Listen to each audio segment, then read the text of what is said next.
This is Robert Clotworthy, and you are listening to Oak Island Plus, a discussion of Oak Island and other mysteries from around the world. Here are your hosts, James McQuiston, Oak Island theorist and author, along with John Hamels, PhD and historical researcher. Get the whole story right here, brought to you by Rabbit Hole Investigations. Welcome back to Oak Island Plus, episode 20. I'm Doc Hamels, along with, of course, Jim McQuiston. Jim, what are we talking about today? Well, we got the great Tony Samson on our show.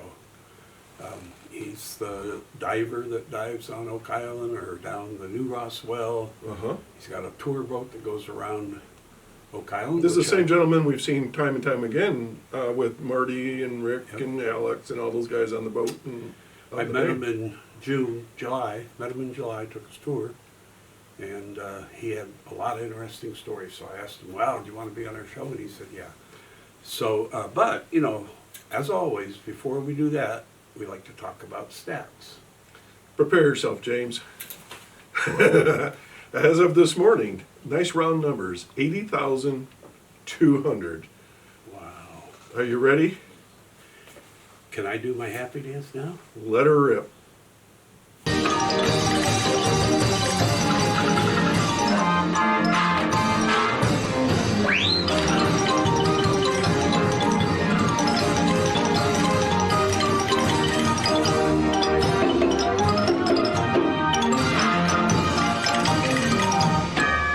Wow, that wore me out. I thought driving in here this morning. I was waiting for it. What's up, Doc?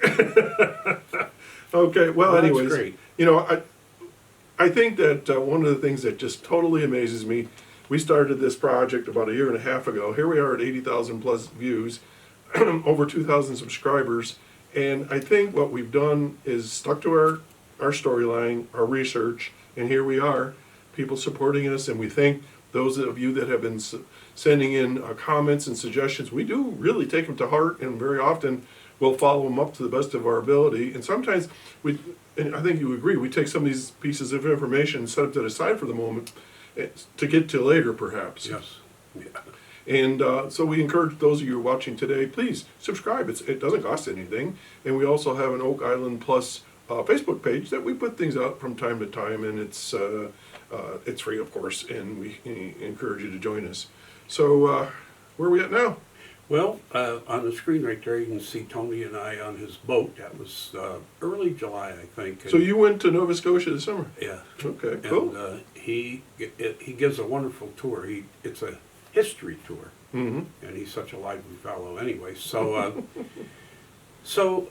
we'll cut right into the Zoom here. Okay. And let's see what Tony has to say. Here we go. Hi, Tony. Jim, how are you doing? This is my friend Doc Hamels. We run the Oak Island Plus YouTube show, and we like to have guests on. We've had a few other people, Laird Niven and Carmen Legg, a few other people, Scott Walter. I took your boat ride up there in early July, and had a lot of fun and learned that you knew a lot. So you might like to be on our show. So. Fantastic, Jim. Yeah. You know, I was wondering, how did you decide to get into like scuba diving? Is that what they call it nowadays, scuba diving, or? Yes, people just shorten it off to diving, to be honest. Yeah.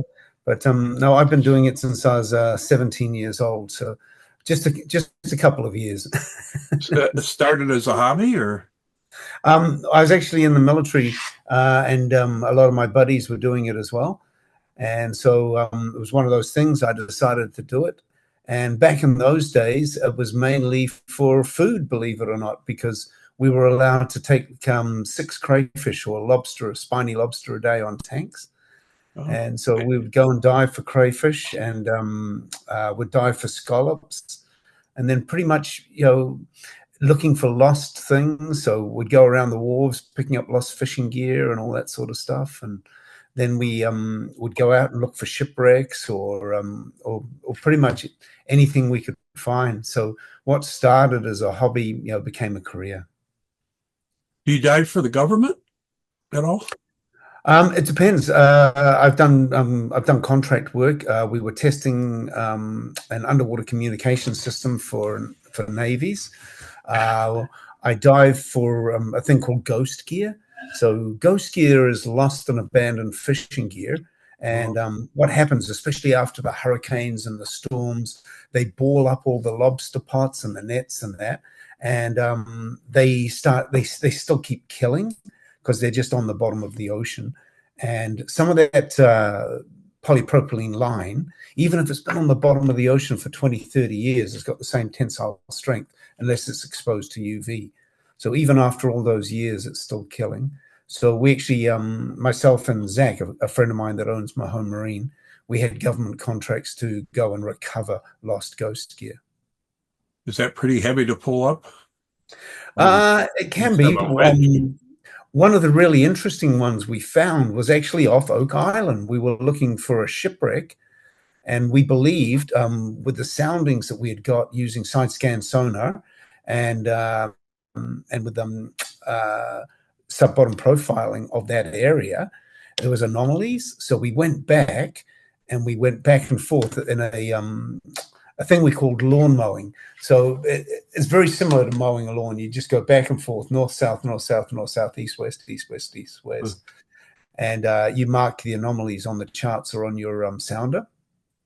And then anything that's a large anomaly, you go back and dive it or check it out. And so we went back and we thought this one was a shipwreck, and we sent the ROV down, and it actually looked like stanchions from the Titanic sticking out of the mud. So me and Jamie and Ken were all high-fiving each other. We had Doug Kroll on board, Joan, and then me and Jamie jumped or bounced on the what we thought was a wreck. And as we got down into the murky water, we saw what we thought were buoys coming out of the silt and the sediment. And sure enough, it was a discarded mussel farm from 40, 50 years prior. So that was about 5.5 tons we got that day, Jim. Oh my God. Yeah, poor. I felt sorry for Joan because us guys could just pee over the side. Where poor Joan was, once we started pulling it off the bottom, she was stuck on board with us. Now, when you say Joan, who do you mean? She's one of the researchers on the island. Oh, okay. Well, speaking of the island, how did you get hooked up with those guys? Oh, that was season 1, and Marty and Alex had planned a dive out by the Oak Island Triangle there, believe it or not, the Boulderless Beach.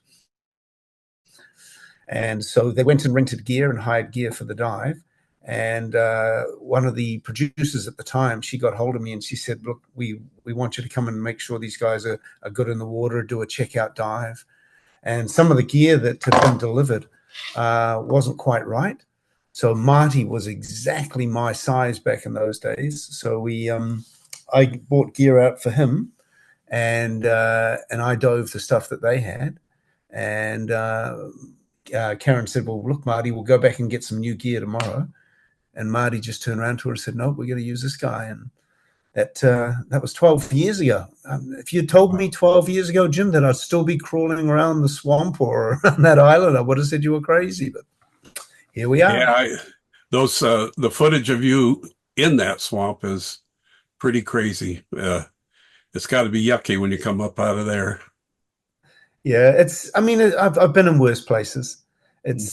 There's so many roots, tree roots and things in there. That's the sort of stuff you get sort of tied up with. So you basically you splat into the mud, and then you pull yourself down in using the roots and in through the mud.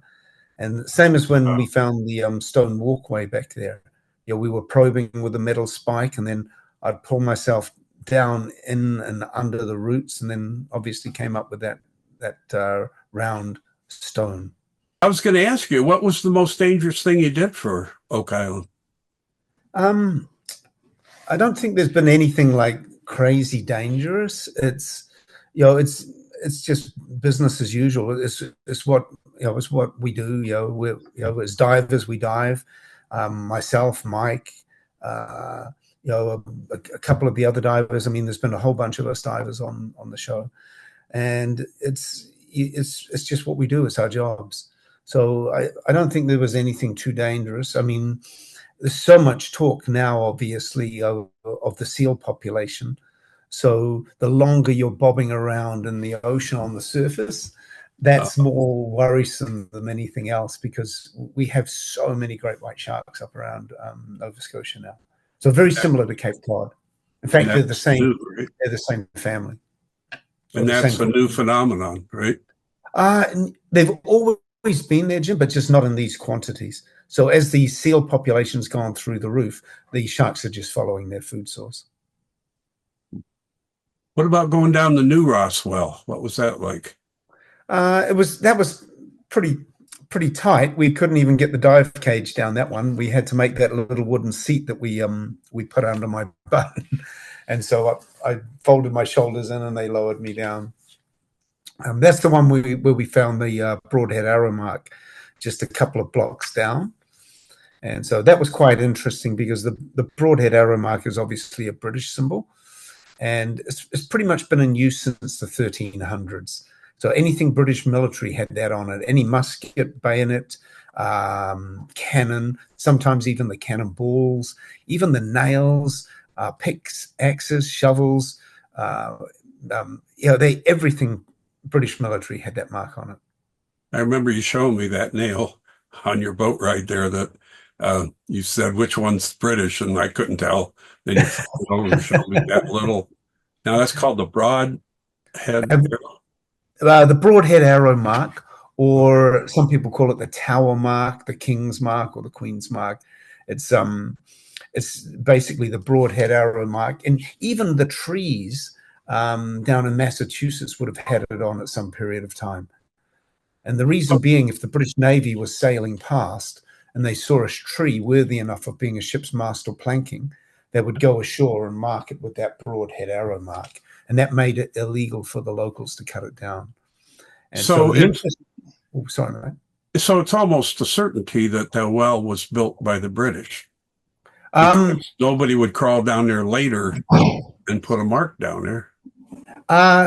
You know what? There's two reasons of thought there, Jim. And like back in those days, nothing was thrown away or got rid of. So things were always repurposed. So we find that quite a lot as well. You might find shipwrecked artifacts or parts of ships that have actually been repurposed into building a house. So that block might have been part of something else and was repurposed. So it's sometimes the old theory that if it looks like a duck and it quacks like a duck, it's a duck, is not quite so. Oh, that's interesting. I hadn't thought about that. They just repurposed the blocks. But then whatever was built with that obviously would have been British. So I guess you just have to sort out the dating of when the well was built, because what else would have been built that was British before that? Yeah, I mean, there could have been other structures as well. I mean, it could have been on ships as well. I mean, when we were diving that shipwreck down in Florida there, I mean, we weren't actually looking for a ship from 1569. We were actually looking for a 1715 ship, and we found that one by accident. And so when you look at shipwrecks, especially if you look down the Florida coast, the Treasure Coast, or even here in Nova Scotia, I mean, it's the graveyard of the Atlantic. You might identify a shipwreck, but that's not to say there's another shipwreck 100 feet away or 200 feet away. And so that one really came to light when for the series Beyond Oak Island, when we were diving the only pirate ship ever found with the pirates and the treasure still on board. And so that was located by Barry Clifford in 1984. And there's so many shipwrecks up and down that coast. And because of the wreck is spread over such a vast area, that we're thinking now that it can be contaminated with other shipwreck artifacts there as well. I don't know if you know too much about our research, but we've been really focused on the Knight's Baronet of Scotland. and that would have been in the 1620s and so forth. And we were wondering if you have found any artifacts that come from that period. Not around Oak Island itself. It's around my other dives around the world, then yes. The interesting thing about Nova Scotia is the history goes way back. And when I'm talking way back, if you go up to, say, Newfoundland, we've got a Viking settlement in the Arstow Meadows that dates back to around the 900s, late 900s, early 1000s. And so we had Europeans actually living in Nova Scotia 500 years before Columbus. And it's not like they went all that way, jumped off, went for a pee and left. It was, it was a fishing village to which they came back. Right. So that wouldn't surprise me at all. I mean, we had the Portuguese there. We had the Spanish. I mean, Newfoundland, again, is a whole area of just shipwreck central. So when you look at those wrecks up and down the coast, then yes, I would believe that there was definitely shipwrecks around Nova Scotia, even around offshore of Oak Island, dating back to the 1600s and before.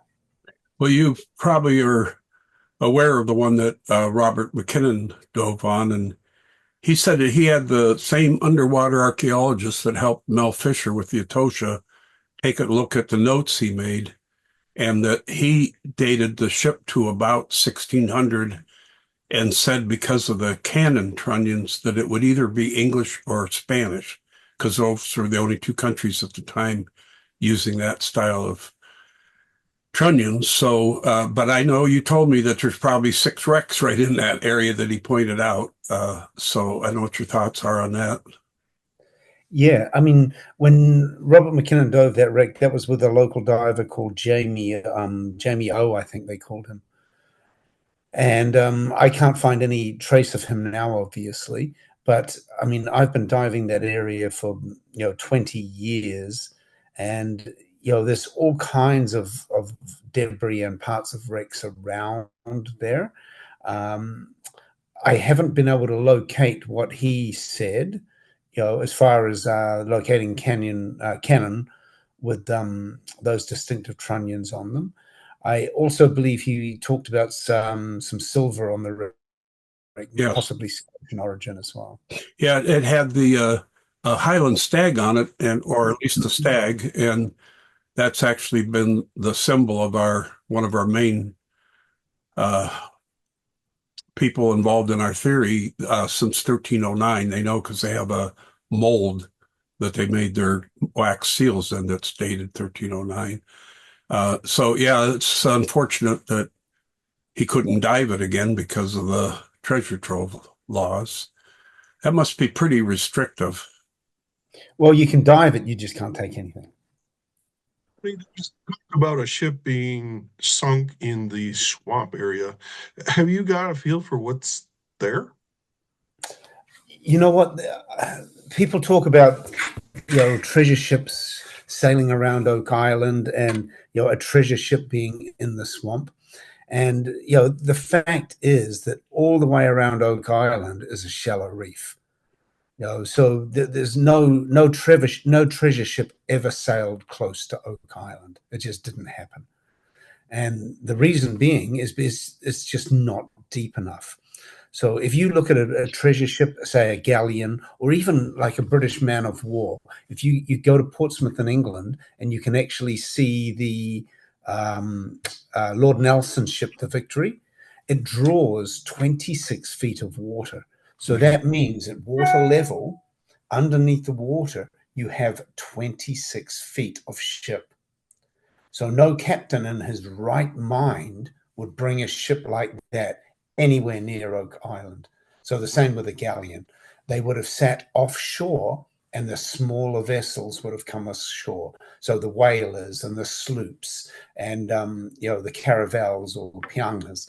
So they would have used those smaller vessels to go ashore. So no big ship ever, ever pulled up to Oak Island. It's just not deep enough.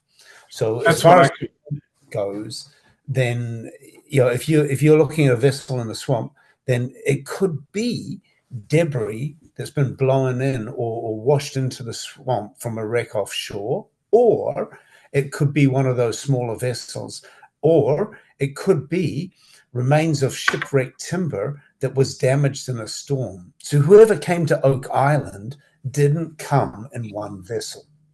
They would have traveled in a fleet for protection. The same as the 1715 fleet, the 1624 fleet, all those fleets, 1622, the Etosha, all those ships traveled in fleets, not only for protection, but to divide the assets up amongst themselves. So I believe that chances are some of those ships may have been damaged in a storm. Some of them may still be on the bottom of the ocean with parts of the Oak Island treasure still on board. And so the worst damaged ships may have been broken up to actually seal caves off in the swamp area. And what we are seeing with those timbers in the swamp could be parts of ships like that. Or if you ever get a chance, there's a marvelous movie on Netflix called The Dig. Have you guys ever seen it? No, I haven't seen it. No. Just Google it. It's a true story, and it's about a Viking ship that was found inland in England. Oh, yeah. And you can actually, you've heard of it, Jim? Yeah, amazing.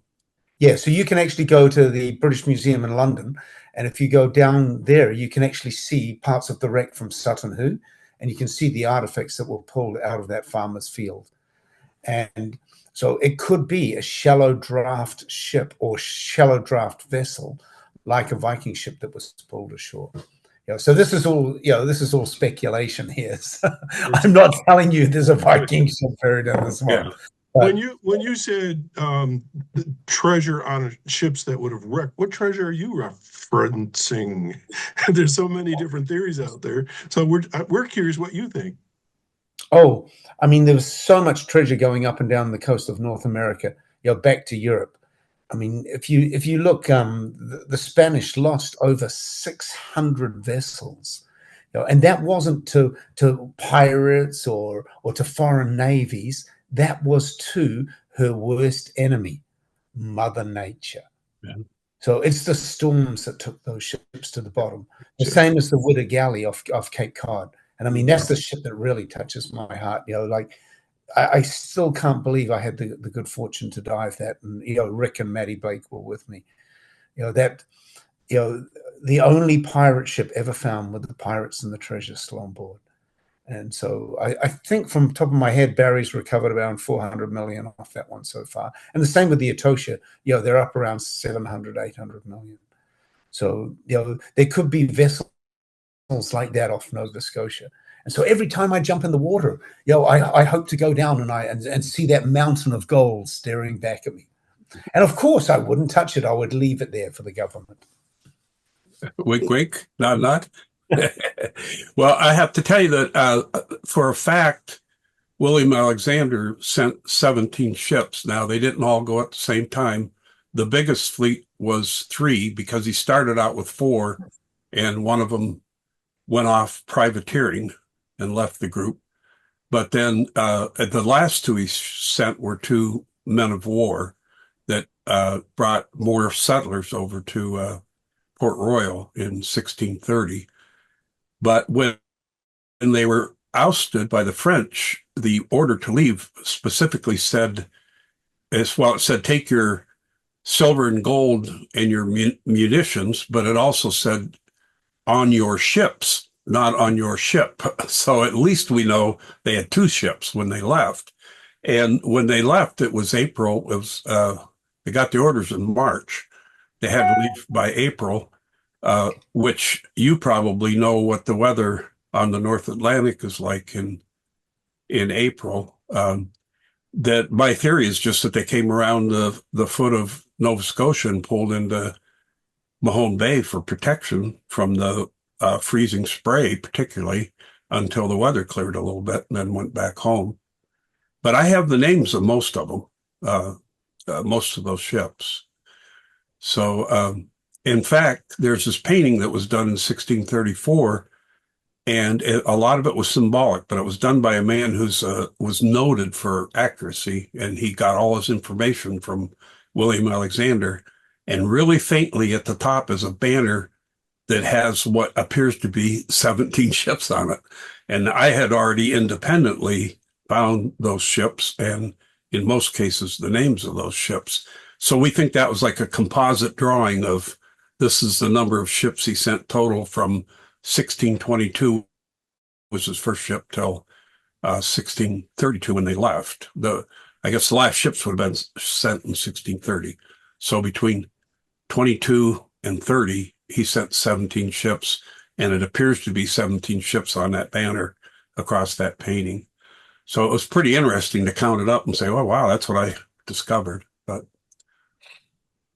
how many, if any, of those sunk, I don't know. But my theory beginning way back in 2018 was that they tried to take refuge in Mahone Bay, and one of them did sink there. And that's the one with the supposedly or potentially the Strachan silverware on it with a stag. But I'm sure they're not the only people that use the stag. But, you know, when you add up all the evidence, I mean, there's just tons and tons of evidence, you know, that are circumstantial evidence that when you add it up, it's quite a big ball of history there. So, well, Yeah. The other thing there, Jim, is like, again, if you look at piracy, you know, it's the same with the Wittigelli. Just because something is on a ship, you know, doesn't identify the ship unless you can find the name of the ship. See, with the Witter, you had English, you had French, you had Portuguese, you had Spanish, Dutch, all kinds of artifacts on board, because they were taking it off everybody. So I would love to see these, you know, these Spanish artifacts or these Scottish artifacts, you know, on the bottom of the ocean myself. But, you know, to actually give a name to the ship, you know, that would be more important to me, because then, you know, you could say, okay, it came from that fleet. It was this ship from this country, this time. But, you know, without finding a name like that, you know, to identify the ship and the artifacts on board, then it could quite possibly be pirates as well. See, I don't know if you've ever heard of a diver, oh my God, Wayne Mushrow. And he was actually up in Newfoundland, and he found 2 astrolabes, you know, and one of them, I believe, is the oldest working astrolabe left in the world. And that was a French one from the early 1700s as well. I heard that there were 2 Basque ships found in a harbor up there too somewhere. Yes. Heard a grapevine. Yeah. It's there's all kinds of stuff around Newfoundland, Jim. It's an amazing place. I love it. Every time I go up, it's fascinating. You know, and anywhere you go, it's like, and even Halifax Harbor, you know, there was so much shipping running through Halifax Harbor, you know, again, dating back, you know, to the 1600s as well. You know, it really is just a treasure. Yeah, well, one man's trash is another man's treasure. You know, even bottles thrown overboard back then, you know, are significant. You know, and you know, go ahead. As you saw with things like nails, you know, they seem, you know, like unimportant. But, you know, to have a French ship that's got British nails on, you know, obviously we know that that ship, you know, was captured by the British and refitted. So hence it's got French and British fittings on board. You know, one thing I came across was the logbook of James Cook when he was stationed in Halifax, and he did soundings and all of that. But he only went from Halifax Harbor up to Newfoundland. He didn't go south at least in his logbook, but it's held by a museum in Australia. And so I asked them to scan all the pages of it for me, which they did. So it's, you know, it's mundane in the sense that, you know, there's a shoal this many feet off or this many leagues off this point, you know, that kind of stuff, you know, but it was pretty interesting to have it. So, well, here's another thing too. You were talking about on the tour boat, that some of the islands, or actually a lot of the islands, have disappeared. Could you speak to that a little bit? Yeah, see, you know, that's one of the things I love doing, Jim. Like myself and my other skippers, when people come up and they take a tour around with us on Salty Dog, it's not just going out going, oh, well, there's an island. We tell you the history around it and what's happening. And so what we're seeing now with the effects of global warming, our water temperatures are increasing, but our weather patterns are changing as well. And so what we're seeing with erosion is not only is the water level rising, but as the wind patterns are changing, the weather patterns are changing, our islands are eroding away. So we've got islands that would have existed in the 1930s, like one of them in particular is called Hobson's Island in Mahone Bay. And now it's only rocks that appear at low tide. And those islands actually had structures on in the 1930s. And to give you an idea of the changing in weather, in the 1930s, Mahone Bay itself, from where Oak Island is, used to freeze out to Tam Cook Island in the winter. And people used to walk out across the ice, and horses and carts used to go out across the ice. In the 1970s, the young guys used to race their cars around Frog Island by Oak Island there. Now we barely ever freeze, out past Apple Island. And so a lot of those islands, again, is conjecture as well. Some people say once upon a time, we had 365 islands in Mahone Bay. Now we've only got about 114 left. But that's also why we have so many shipwrecks, is those islands that have vanished have now become reefs. And every year we pull recreational boaters off those reefs that were islands once upon a time. I live right smack on Lake Erie, literally about 60 feet from the water. And I've called the Coast Guard so many times, I told them they got to start paying me. But we have a ton of shipwrecks in this area too. And the climate has been all over here, but it used to be, talking about freezing, it used to be that Lake Erie would freeze so solid that immigrants that couldn't get in right into America back in 1800s would go to Canada, and then they'd actually take a buggy, a horse and buggy across Lake Erie. I've been here 11 years, and it's only frozen a couple of them, and never to 100%. And there's no way anybody would go out there with a horse and a buggy in their right mind. So it's dramatically changed here, which why it makes a difference here is because the storms are greater than, because the water's not iced over. Once it ices over, at least gets some dunes, you can rest a little bit. But while it's open water, Buffalo, for instance, got 82 inches one day because it blew right up west, right up the lake, picked up all the warmer water, dumped it right on Buffalo.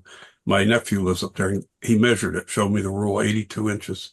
It's crazy. Well, what we're seeing now as well, Jim, is it's with those changing weather patterns, and we're seeing different species coming in.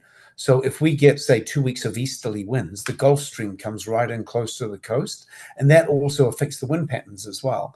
And as the warm water comes in, it brings in strange species that we don't have normally, like Atlantic bonito, banded rudderfish. We had a lot of seahorses last year and this year also. And off Newfoundland and even off the La Have Islands this year, we've had orcas as well. Excuse me. So the orcas are actually coming in and nailing the great white sharks. So they'll come in and they'll nail the great white and they'll suck its liver out. It's it's like orca candy. Well, actually, they're kind of doing us a favor, I guess. Somebody would think so. Tony, you mentioned the word structures, and Jim said that you had been up to New Ross. What's your take on New Ross? What do you think was there? We think it was a settlement, a mansion, a castle, the beginnings of what William Alexander was envisioning as his domain. You got to read on that at all? Quite possibly. I had something very interesting happen to me a few years ago, Doc. It was I was down at the marina on one of my charter boats, and this young guy came down with his dad, and his dad had had way too many beers that afternoon. But the reason he had had those beers was he had a farm up in New Ross, and he was actually out leveling clearing an area right out in the forest where he hadn't cleared before. and he found evidence of a stone roadway going up towards New Ross there as well. So, Well, I'll tell you a little bit about that. We have a friend up there, Art Guinness, who actually has found tons of those roads and stone walls and wells and stuff. And one of them goes right up along Gold River. And he went up as far as he dared go. He said it got a little thick, and also he didn't want to get on people's property where he didn't know who to ask. But he mapped it out for us, and he says, I can't tell you it goes all the way to New Ross, but it's heading in that direction, and it's obviously man-made stone roads. So, but he's found so much stuff. He used LiDAR, did a lot of hiking. He said it's just a mammoth amount of work. I wrote, just recently, I wrote quite a long article. Terry Duveau, I know you are familiar with him.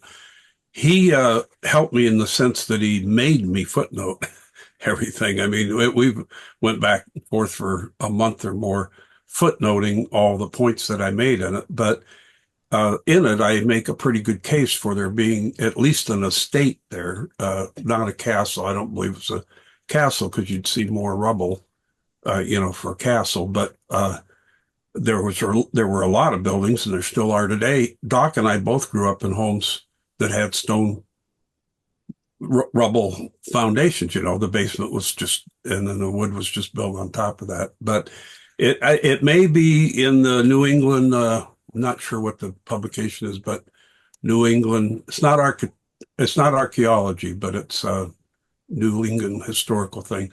It's been submitted by Terry for me. But I mean, if it doesn't appear there, it's going to appear somewhere, and I can email you a copy of it. But there's some pretty substantial info there.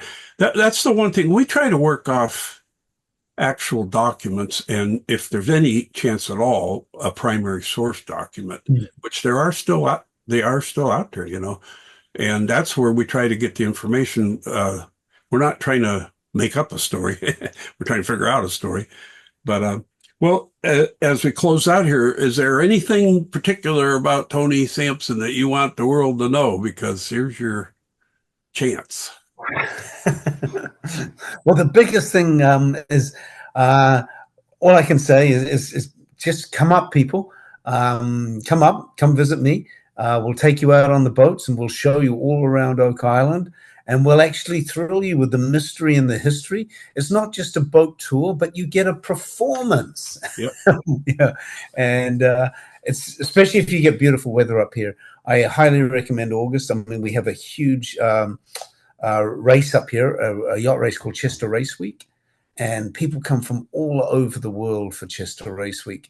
And you get to see some of the beautiful old sailing vessels, the J classes, and even the beautiful Blue Nose too. Now, what would be the draft on those kind of ships? Just if you look at something like the Blue Nose 2, if you go back to the day when she was fully loaded, as a fishing schooner, I wouldn't actually know off the top of my head what her draft would be fully loaded. But I mean, there is wrecks of schooners all up and down this coast as well. I mean, from all the way, basically from just below Yarmouth, by the reefs there off the hospitals, Tusket Island, Liverpool, Shelburne, all the way up the coast of to Cape Breton, Newfoundland. It is just shipwreck central. It really is. There's billions of dollars lying on bottom of the ocean, and that's how I got into diving. There was, or why I wanted to from a child. There was a line in a book my mother gave me that said, in all the banks and all the vaults in all the world, there's not as much gold, jewels, and treasure as there is on the bottom of the ocean. So think about that as you dream tonight. All right. Well, thank you so much. This is so great. And, we'll piece this thing together over a little bit of time here, and we'll let you know when it's going to show. Sounds fantastic. And we would love to see you back up here next year as well. I'd love to be there. A field trip, Jim. What do we have in our budget? We'll work on it. Yeah. Well, okay. There's always room in the budget for beer as well. Wow. Yeah. Pretty good show, huh? Yeah. What really strikes me is that there are so many wrecks along that whole Nova Scotia, all the way up into Cape Breton, all the way down to Halifax, all around Mahone Bay. And when we talk about flotsam, my new term, vocabulary word of the month, it really does kind of answer some of the questions. Why is there a variety of things in the swamp? And dates. You know, and you live along the lake. I go along Lake Erie every year, and we find things that have floated in from Toledo or Cleveland or wherever, right? I had a set of cement block steps on my beach one day. We had a set of trolley wheels, which I couldn't move, but a guy brought a truck down and he drug them up to put in his garden.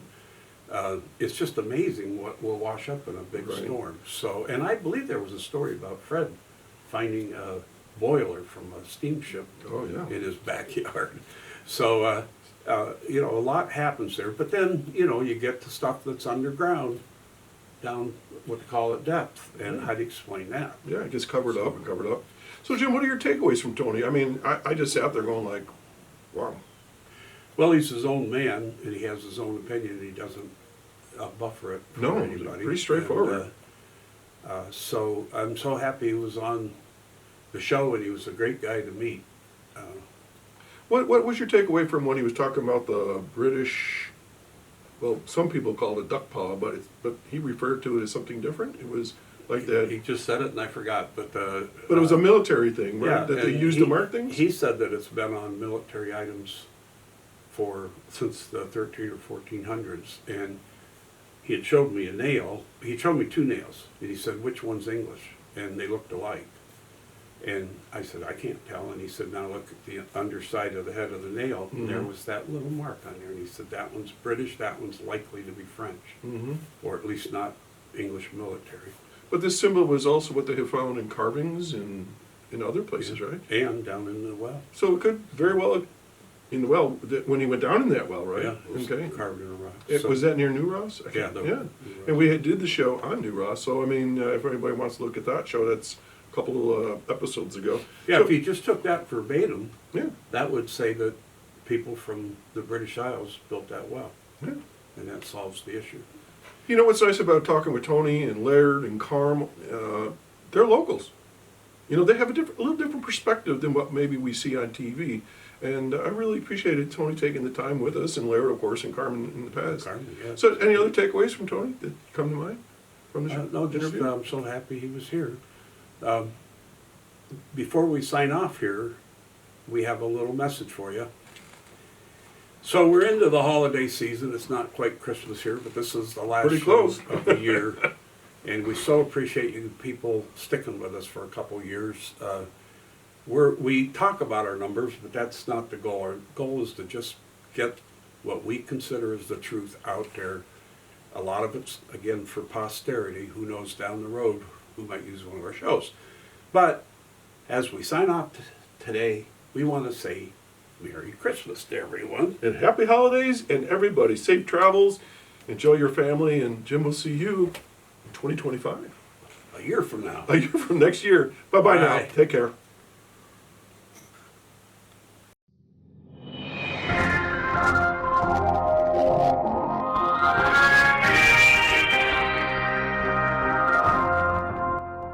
This is Robert Clotworthy, and you have been listening to Oak Island Plus, a discussion of Oak Island and other mysteries from around the world. Be sure to catch every episode.